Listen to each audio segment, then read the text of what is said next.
15,000 years ago, a yogi appeared in the upper regions of Himalayas. Nobody knew where he came from, his antecedents were completely unknown. So people gathered around him because he was such a phenomenal presence. A large group of people gathered like this. They expected him to say something, do something. He did nothing, he said nothing, simply he sat. If I simply sat here for 2 hours, I can imagine. Within 15 minutes, those people in the last few rows,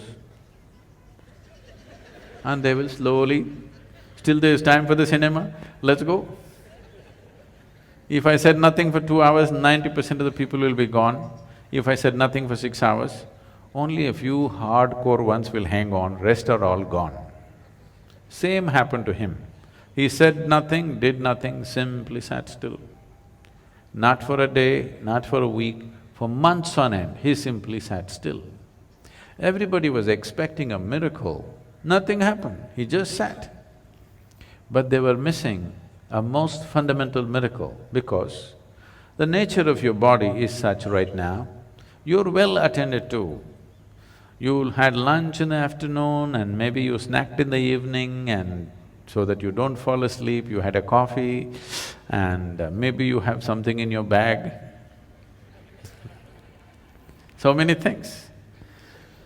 All these things are being attended to, so this is fine.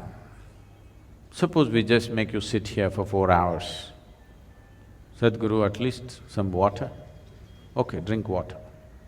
After drinking water, can we just sit here, Sadhguru? That one? Okay, do that and come. Sadhguru, okay, if you give this, the next one, no permission, this'll just go. Or in other words, what you call as a body is a series of processes. Only if you're attending to them, it's fine. If you don't attend to it, then you see what a trouble it is. When you do not attend to the body, if you're hungry or why all that, people say, how long 1 minute is, depends on which side of the bathroom door you are. From inside, somebody says just 1 minute.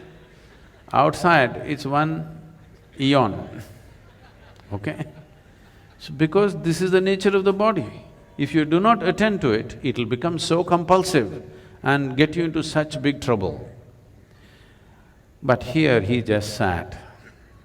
He neither ate, nor drank water, nor went to attend to nature's calls, simply he sat still. People could not even make out whether he's alive or dead. The only sign of life was, off and on, tears of ecstasy were dribbling down his cheeks, otherwise he simply sat unmoving. Then only 7 people hung on. They realized the miracle of him sitting here like this, because if he has to sit here like this, he has transcended physical nature, otherwise you cannot sit like this. These 7 people hung on. Today we celebrate these 7 people as the Sapta Rishis. These were his first disciples of the Adiyogi. So this Adiyogi just sat there, these 7 people showed interest. He told them, this is not for you, this is not entertainment. But they said, no, we're willing to do anything. He gave them a few preparatory steps, they prepared for many years. Then one day when the solstice was shifting, just now, we shifted from summer solstice to winter solstice on December 22nd. It'll again happen on June 21st, and this coming June 21st is significant for the world, because this is the day when Adiyogi first turned south and gave his teaching. Because the sun turned south, he turned south and started explaining the mechanics of being human. On this day, fortunately, the world, the United Nations has declared the World Yoga Day because the yoga began on that day.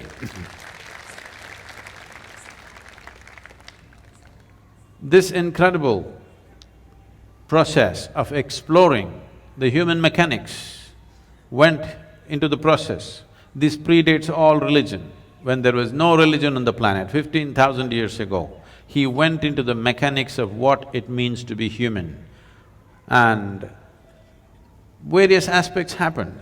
He opened up 112 different ways in which a human being can attain to his ultimate nature. And when people asked, especially his wife Parvati asked, why not more? Why only 112? Then he said, if you are rooted in the body, there are only 112 possibilities. If you transcend the body, how many atoms there are in this universe? That many doorways are there if you're willing to explore it. But if you're rooted in this body, there are only 112 ways. And the whole yogic system subscribes to this even today because nobody has found more ways.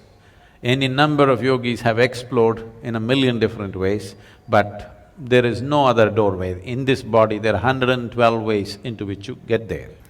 So for this, how to generate this, how to make this work the way you want it.